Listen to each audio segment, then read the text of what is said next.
رمضان کا مطلب صرف سحری سے افطار تک بھوکا رہنا تو بالکل نہیں ہے۔ اس کی ایک بہت گہری تاریخ ہے، کچھ خاص عبادات ہیں، اور مستقبل کے بارے میں کچھ بہت اہم پیشن گوئیاں بھی اس سے جڑی ہوئی ہیں۔ تو چلیں اس سفر میں ہم ساتھ مل کر ان سب کو سمجھتے ہیں۔ تو سب سے پہلا سوال تو یہی ذہن میں آتا ہے کہ آخر یہ سب شروع کیسے ہوا؟ اس مقدس مہینے کی جڑیں تاریخ میں کہاں تک پھیلی ہوئی ہیں؟ آئیے سب سے پہلے اسی کو کھوجتے ہیں۔ اچھا، تو اس تجزیے میں ہم بات کریں گے سب سے پہلے رمضان کی، پھر دیکھیں گے کہ روزے کے احکامات وقت کے ساتھ کیسے بدلے، رمضان کی بنیادی عبادات کیا ہیں، اس مہینے کی سب سے بڑی برکت کیا ہے، اور آخر میں آخری رمضان سے متعلق پیشن گوئیوں پر بھی بات کریں گے۔ ہمارا یہ سفر شروع ہوتا ہے اسلام کے بالکل ابتدائی دور سے۔ جگہ ہے مدینہ اور وقت ہے ہجرت کے صرف 2 سال بعد کا۔ یہ سال یعنی 2 ہجری ایک غیر معمولی سال تھا۔ اسی سال مسلمانوں پر روزے فرض ہوئے اور پھر اسی رمضان میں انہیں غزوہ بدر جیسے ایک بہت بڑے امتحان کا سامنا بھی کرنا پڑا، اور اسی سال زکوٰۃ کا نظام بھی قائم ہوا، یعنی یہ تبدیلیوں کا سال تھا۔ خود رمضان لفظ کا مطلب بہت دلچسپ ہے۔ یہ عربی لفظ رمز سے نکلا ہے، جس کا مطلب ہے جھلسا دینے والی گرمی۔ تو یہ نام اس کی روحانی حقیقت کو ظاہر کرتا ہے کہ یہ مہینہ گناہوں کو ایسے جلا کر راکھ کر دیتا ہے جیسے سورج زمین کو تپا دیتا ہے۔ اچھا، اب دیکھتے ہیں کہ روزے کے جو ابتدائی قوانین تھے وہ آج کے قوانین سے کتنے مختلف تھے، اور یہ تبدیلی جو آئی وہ اللہ کی رحمت کی ایک شاندار مثال کیسے ہے۔ شروع میں روزہ بہت ہی زیادہ سخت تھا۔ اصول یہ تھا کہ اگر افطار کے بعد کسی کی آنکھ لگ گئی بس، تو اس کا روزہ اگلے دن مغرب تک کے لیے شروع ہو جاتا تھا، یعنی بیچ میں کچھ کھانے پینے کا کوئی سوال ہی پیدا نہیں ہوتا تھا۔ لیکن آج دیکھیں، ہمیں فجر تک یعنی سحری تک کھانے پینے کی پوری اجازت ہے، اور یہ تبدیلی یہ امت کے لیے ایک بہت بڑی آسانی بن کر آئی۔ اس تبدیلی کے پیچھے ایک صحابی حضرت قیس بن سرما کا ایک واقعہ ہے۔ وہ دن بھر کی محنت کے بعد جب گھر آئے تو تھکاوٹ کی وجہ سے کھانے سے پہلے ہی سو گئے۔ جب ان کی آنکھ کھلی تو اصول کے مطابق اب وہ اگلے دن افطار تک کچھ کھا پی نہیں سکتے تھے۔ یہ ان کے لیے بہت زیادہ مشقت کا باعث بن گیا۔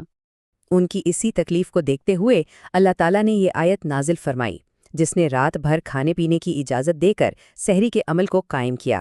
واقعی یہ امت کے لیے ایک بہت بڑی رحمت ثابت ہوئی۔ چلیں اب تاریخ سے آگے بڑھتے ہیں اور ان 3 بنیادی عبادات پر بات کرتے ہیں جو اس مہینے کی روح ہیں۔ تو رمضان کی عبادت بنیادی طور پر 3 ستونوں پر کھڑی ہے۔ پہلا تو دن بھر کا روزہ ہے جو نفس پر قابو پانا سکھاتا ہے۔ دوسرا رات کی تراویح کی نماز جو روح کو تازہ دم کرتی ہے، اور تیسرا اور سب سے اہم آخری عشرے میں لیلۃ القدر کی تلاش، وہ ایک رات جو 1000 مہینوں کی عبادت سے بھی افضل ہے۔ ذرا سوچیں، اس ایک رات کی عبادت کا ثواب 83 سال سے بھی زیادہ کی مسلسل عبادت کے برابر ہے۔ یہ اللہ کی طرف سے کتنا بڑا تحفہ ہے۔ لیکن رمضان کے جو انعامات ہیں وہ صرف گناہوں کی معافی یا عبادات کے ثواب تک ہی محدود نہیں ہیں۔ اس مہینے کا سب سے بڑا انعام تو ان سب سے کہیں بڑھ کر ہے۔ اس مہینے کی ایک خاص بات یہ ہے کہ اس میں ہر فرض عبادت کا اجر 70 گنا تک بڑھا دیا جاتا ہے۔ یہ اللہ کی رحمت کی وسعت کو ظاہر کرتا ہے۔ تو پھر سب سے بڑا انعام آخر ہے کیا؟ اس کا جواب ہمیں گہری حدیث قدسی میں ملتا ہے، جہاں اللہ تعالیٰ خود فرماتے ہیں کہ روزہ میرے لیے ہے اور میں ہی اس کا اجر ہوں۔ علماء اس کی تشریح یوں کرتے ہیں کہ روزے کا حتمی انعام کوئی جنت یا نعمت نہیں بلکہ خود اللہ کا قرب ہے۔ اس نقطے کو سمجھنے کے لیے ایک چھوٹی سی کہانی سنتے ہیں۔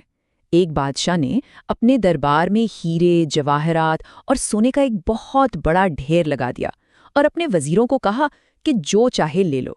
سارے وزیر خزانہ لوٹنے میں لگ گئے، لیکن ان میں ایک عقل مند وزیر ایسا تھا جس نے اس خزانے کو چھوڑا اور بادشاہ کے پیچھے چلنا شروع کر دیا۔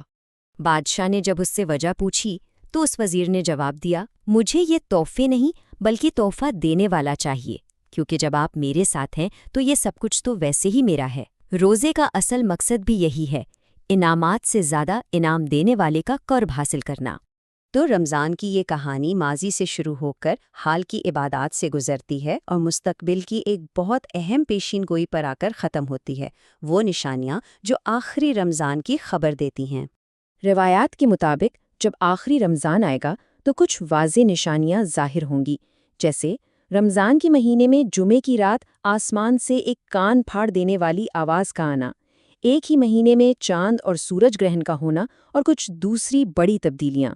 اس خوفناک آواز کے وقت کے لیے ہدایت یہ ہے کہ لوگ اپنے اپنے گھروں میں پناہ لیں، دروازے اور کھڑکیاں بند کر لیں، کانوں کو ڈھانپ کر اللہ کے حضور سجدے میں گر جائیں اور صرف اسی کی پناہ مانگیں۔ ان پیشن گوئیوں کے مطابق ان نشانیوں کے ظاہر ہونے کے بعد دنیا بہت تیزی سے اپنے اختتام کی طرف بڑھے گی اور کہا جاتا ہے کہ 1 سال کے عرصے میں ہی قیامت قائم ہو جائے گی۔ تو اس سب کا اہم نقطہ کیا ہے؟ نقطہ یہ ہے کہ یہ زندگی ایک امتحان ہے، ایک تیاری کا موقع ہے۔ ہمیں بار بار یاد دلایا گیا ہے کہ ہمارا اصل اور ہمیشہ کا گھر تو آخرت ہے اور ہمیں اسی کے لیے تیاری کرنی ہے۔ تو یہ ساری معلومات، یہ تاریخ اور یہ پیشین گوئیاں ہمیں آخر میں ایک بہت بنیادی سوال کے سامنے لا کھڑا کرتی ہیں۔ اگر یہ دنیا واقعی تیاری کی جگہ ہے تو پھر سوچنے کی بات یہ ہے کہ کیا ہم تیار ہیں؟